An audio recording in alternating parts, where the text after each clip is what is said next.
an ancient and personal ritual rooted deeply in Hinduism. A puja basically is a vehicle through which we pray to God. It's a form of worship. The faith is that bridge that forms that connection between you and God. The puja in the temple, of course, the priest does it. The pujas are done in a very ritualistic manner, and when you're sitting and watching it, your breath is taken away by the beauty of it all. And that's what a religious experience is.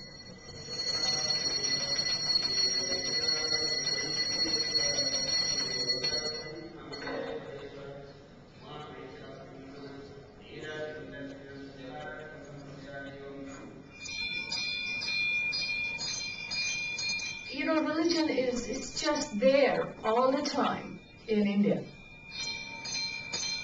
So if you see a shrine, on the street, you can't just go by it as if it didn't exist. It's there.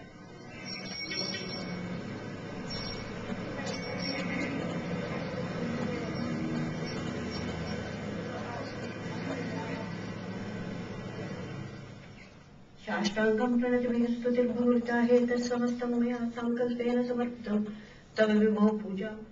My father, my mother, everybody did the puja at home when I was young, so I walked into the habit of doing it. After I offer the flowers and the fruit, we do what is called the arati. We do the arati to the feet of the god, and then we touch the fire and put it to our forehead.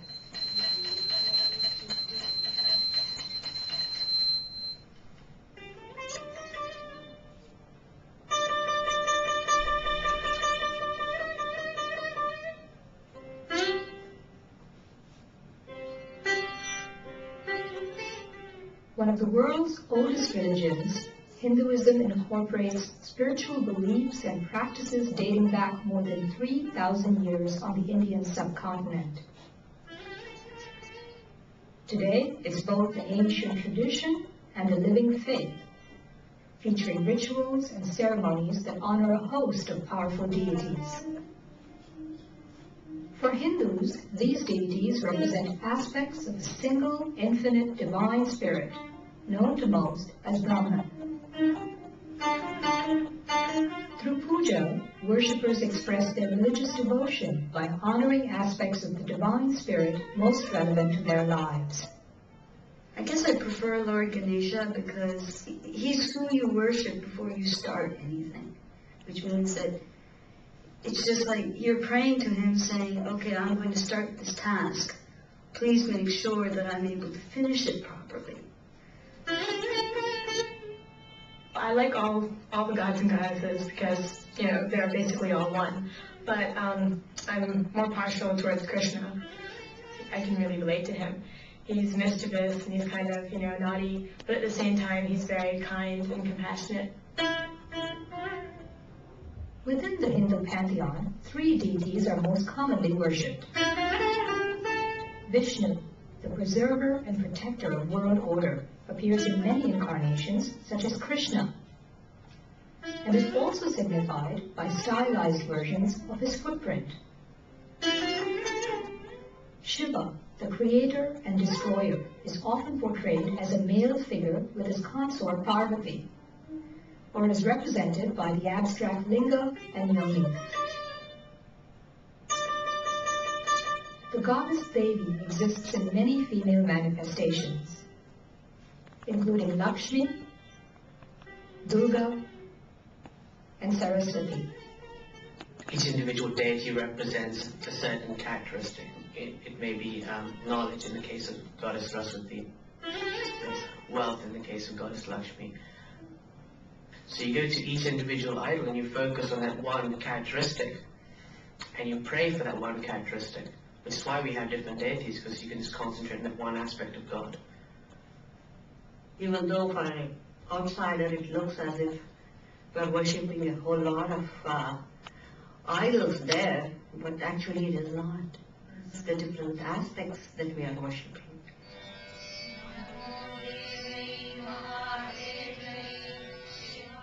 puja, the worshipper seeks darshan, a direct visual connection with the deity achieved through sacred objects in the form of natural elements, framed images, or sculptures.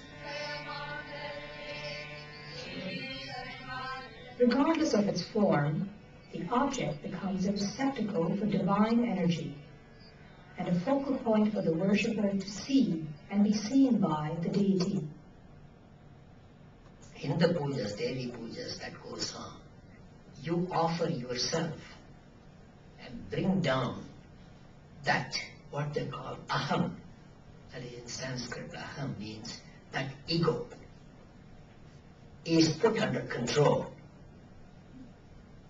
to the point of total surrender to the feet of the Lord.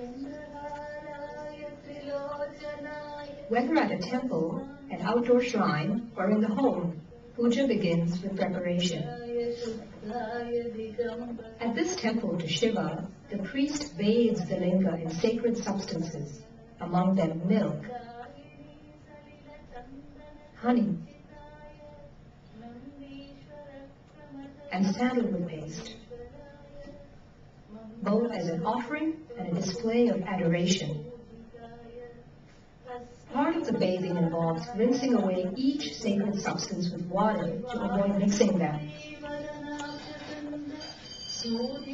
Once cleansed, the linga is adorned with special powders and flowers before being ritually dressed.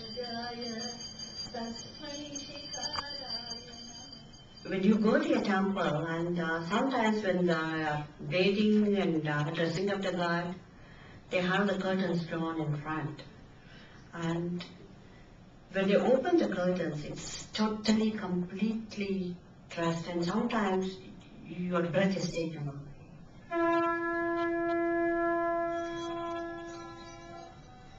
Puja is a ritual engaging all the senses and imparting deep religious meaning. Bell ringing awakens the spirit, clears the mind, and helps focus the worshipper on the present moment. Incense symbolizes the scent and spirit of life, which permeates one's being and lingers after death.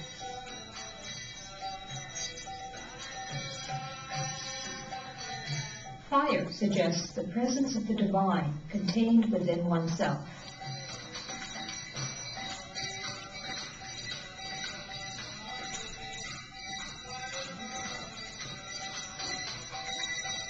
Water represents the elixir of life that sustains, refreshes, and purifies the body.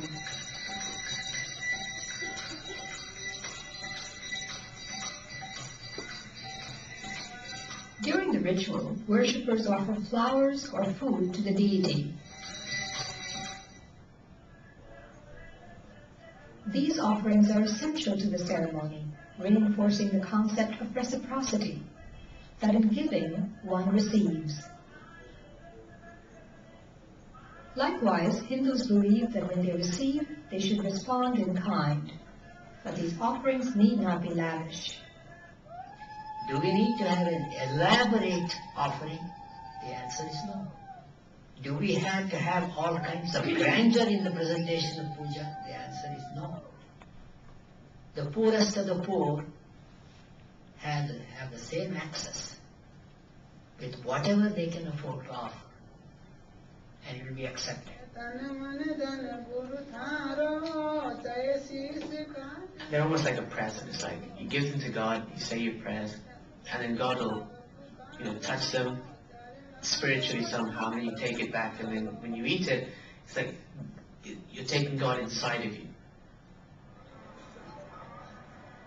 Whether a simple act or an elaborate ritual, puja is at the heart of a Hindu's faith.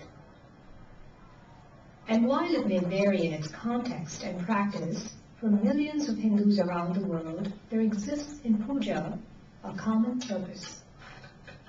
In honoring the deity, it unites the body with the spirit, the temporal with the sacred, the individual with the infinite.